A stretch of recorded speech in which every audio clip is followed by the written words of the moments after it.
Hello everybody, welcome to WhatCulture Gaming. I'm Scott, joined by Josh. Hello, Scott. Josh, my friend, how long have we waited for some news on the Xbox Series S? The one that So we know long. We knew was coming for months at this point, but yeah, there's all sorts of details out there. You've been combing them. Let the world know. Yes, my friend, it is finally real. The Xbox Series S, not the X, which I'm going to mix it up with every single time in this video. Probably in the title as well, just confuse everyone. Yeah, it's finally real. Microsoft this morning essentially had their hand forced and they dropped a tweet on Twitter, obviously, where else are they going to tweet, saying that the Xbox Series S is real. It looks a bit like a speaker. It's got this nice, small, kind of like white frame with a big black circle fan in the middle. That's not the point. The way it looks isn't the point. The way it apparently gives you next-gen features at a ridiculous price rate, because they confirmed the price is $299 or £249 if you're in the UK. Like, this is essentially, for me, like it's a huge win in terms of consumers who are wanting to get in on next-gen, which is going to be pricier when you get to the premium models. You know, when you get to the Xbox Series X, when you get to the PlayStation 5, to have a machine that does next-gen features for a ridiculously low price. It's a good win for us. When it comes to Microsoft, I don't know if that undermines the actual Xbox Series X itself, but for now we know it is real, and this all came after essentially like a major leak. A major video marketing material was dropped on Twitter that showed the Series S kind of like in its full glory. It showed a price, and then Windows Central also had a report out reporting on the price before it was officially announced at $299, and they also said that the Xbox Series X will be priced at $499, and both machines will be coming on November 10th. So Microsoft only confirmed part of that report, but considering they got the other details right, it's not confirmed yet, obviously, but they, sourced their insider sources, and considering they got half of it right, it makes you think, well, maybe the whole thing's correct, you know? And plus, like, a $499 price point for the premium version makes the most sense, like a $200, £200 difference in between. I guess that would be £450 for UK people for the Series X. The thing that I'm super curious on is, as far as I can think, this is the first time a new console has launched with two hardware SKUs on the same day. Like, I know we've had half-step consoles during cycles and stuff like that, but I'm curious how a market responds to that from day one. Because if you're like saving up the money, and you have been saving up the money for the new system, that whole idea of like, oh, you know, you can get the cheaper one and you can access next gen for less money. Is it like, what does next gen even mean at that point? Like, is it just you're accessing the new games, or if you're looking forward to the fanciest graphical possibilities and whatever else, then you're gonna want the more expensive one? I know I do. If I'm gonna be like saving up and splashing out some cash, I'm not gonna go with the cheaper one. Take it from someone who got an Xbox 360 core and not the premium one. I just sat looking at all my friends going like, well, I want that one. That one's shinier. That one looks better. And that thing wasn't on the hardware side. But at the same time, I think if you're saving up for this stuff, and it's like, what does next gen mean to you as a consumer? Like, is it just accessibility for a range of titles, or do you want all the processor power and stuff like that? Because they haven't dove into the stats side of it yet. They said there's more coming soon, promise. And they haven't put out a complete side-by-side, like a literal numeric stat comparison yet. And there are a couple doing their rounds on Twitter, but they're yet to be verified. And it's that whole thing. Like, for me, it all boils down to that. Like, what are the exact stats for this? And is the Series S just a better deal overall? And have they somehow cannibalized their Series X sales? Because a lot of people at this initial response saying like, well, look, I'll just get the Series S. It's at least £200 or dollars cheaper. Does that make sense to you as well? You getting the Series S? So I'm still kind of holding out, but at this point, I don't even know why.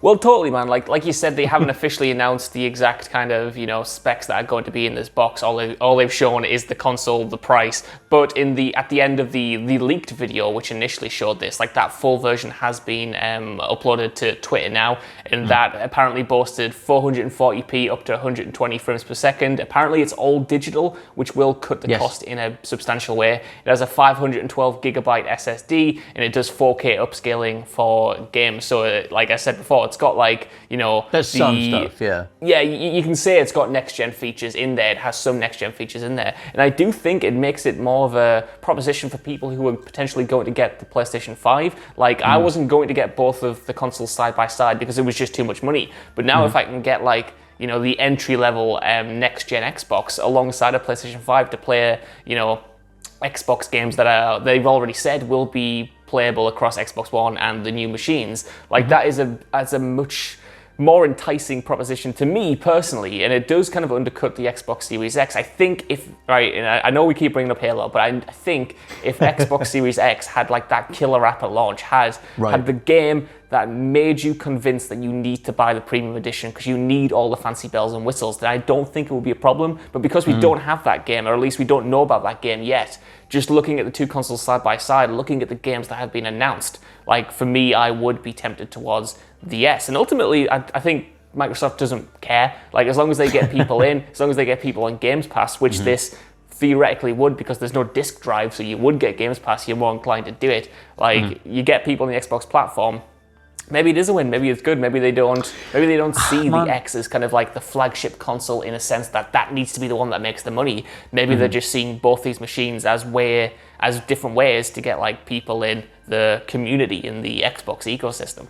That's definitely their play. Like as long as you're in the Xbox family in some degree, then they're happy. It's weird though, because if you start breaking down the value proposition, like until they do start doing more, like literal, like side by side spec comparisons, to me, I'm curious how much this budgeted version of the next gen console lines up with the Xbox One X.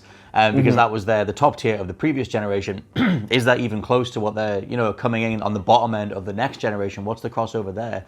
Because I gave in just stupid Black Friday purchase and bought the Xbox One X just for the lols, got a 4K TV, whatever. And that's the whole thing. I'm like, well, should I jump across to the Series S? I might as well wait and get the Series X. Just do big old banana sandwich, get the most ridiculous thing possible. But the amount of different SKUs that they've got at this point, I'm kind of just like, how do you even parse that out? Like, I'm not a PC gamer. I don't follow like the specifics of on the tech side, the hardware spec side. So I need more simplistic, casual console language to say like, well, you can't do this on this system, but you can do this over here, and this is why you need to get this different thing. For me, it's a little bit too confusing in regards to how many different SKUs they have, and like, until they sort of clarify with specific screenshots and in-game footage, and like something like the original Gears of War running on each different system, and then we get all the Digital Foundry style videos or whatever. I need to see those specific side by sides for me to even get it into my head what the difference between these systems even is. Because at the minute it's just letters and the word next gen and things like ray tracing being thrown around, but I have no idea what that actually means in regards to what I'm going to be playing. Well, Scott Telford, it's lucky that they've got 2 months to sell you on this, so that's a big win. A lot of people online have been wondering whether or not this is actually, a marketing tactic, which I can totally see. If companies have used leaks in the past to kind of, test the waters, test the ideas, and see how people respond before officially announcing something. And a lot of people are wondering whether the leak, especially the one from Windows Central, which announced the price and was kind of like sold by that site as like being confirmed, this is definitely the price for the Xbox Series X, this is definitely the price for the Xbox Series S. If it's kind of like a ploy to then get Sony to reveal their hand, and then Microsoft can then undercut them on the price front when it comes to the Xbox Series X. I don't know, but in this game of chicken that they are currently playing, it wouldn't be out of the question, and Sony is yet to respond. There was a tweet from Game in Guildford, who tweeted out after the Xbox Series S was announced, quote, "Those awaiting pre-orders and have registered your interest, please stand by for updates. PS5 have scheduled an announcement tomorrow, so things are about to kick off this week." That's since been deleted. But it does kind of line up with previous reports that there is an event happening on September the 9th, which is tomorrow. Whether that happens, obviously, I don't know, Scott. I didn't expect this to happen today, you know what I mean? The thing with that, the event that's on the 9th, is that Sony on their side have said that it's no PS5 stuff's going to be there. It's a PSVR showcase or something, which was akin to like, it reminded me of like Microsoft being like, we're doing that event, but there's not going to be any next gen stuff. And it's like, just hold back on it. Like, just what's the point? But it feels like it's heating up. It just feels like, for me, when I read the news this morning, it was just this weird like stop-starty, like, okay, like, there's a new price, but it's actually for the new system. It's the system that we knew was coming, but like, it's the one that has no bearing on the 2 big systems. But then it kind of does, because some of the features carry over. And I kind of just trying to parse all that stuff out. I'm like, can you guys just release just all the data so we can just collate stuff? Let me just put things up. No, we can't. And that's kind of all I want. I want to know what the hell's going on with the PS5, the whole limited run thing that Sony keep dancing around, the Series X as well, and just Microsoft getting all coy about it and doing little memes and stuff on their official account. Being like, oh, we'll tell you more soon, promise. And I'm like, it's not cute. Like, you're a company releasing a console. Just tell me what it is.